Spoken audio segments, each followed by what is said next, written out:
छठी मैया की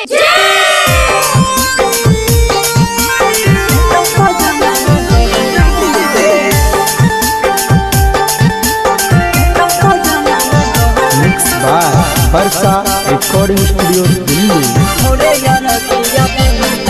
हगे छाता पे घाटा पयोई भी दछौड़ी खुलतौ नसीब बहतो रगे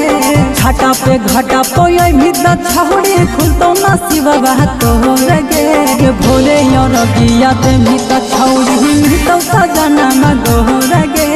भोले और गिया ते भी दछौड़ी भी तो सजना मगो रगे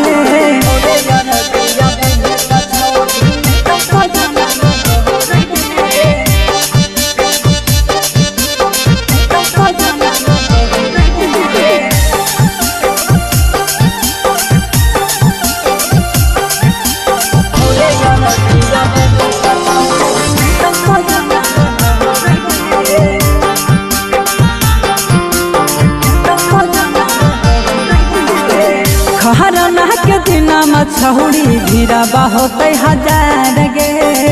बहरती के करत छौड़ी मैया सभे बेरा पार गे खहरना के दिना मछौड़ी भीरा बहुत हजार गे बहरती के करत छौड़ी मैया सभे बेरा पार गे जोड़े जोड़े नरियाला चढ़िए रखिए हाथा बाजो लगे जोड़े जोड़े नरियाला चढ़िए रखिए हाथा बाजो लगे अगे भोरे और गिया ते भी तो छौड़ी में तो सजना मगो लगे भोरे और गिया ते भी तो छौड़ी में तो सजना मगो लगे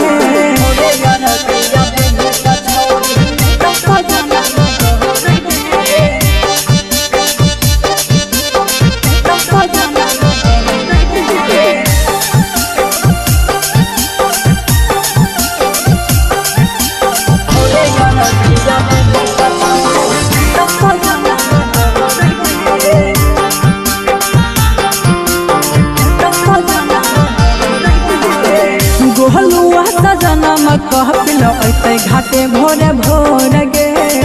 छठी मैया सुनत छौड़ी पाला पुकारवा तोर गे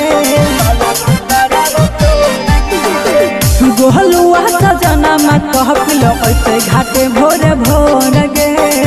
छठी मैया सुनत छौड़ी पाला पुकारवा तोर गे भबुआ भोसिन कहा हो छौड़ी ऐतौ न मरावा तोहर गे भबुआ भोसिन कहा हो छौड़ी ऐतौ न मरावा तोहर गे अगे भोरे और गिया ते भी त छौड़ी मिलतौ सजना मगोर गे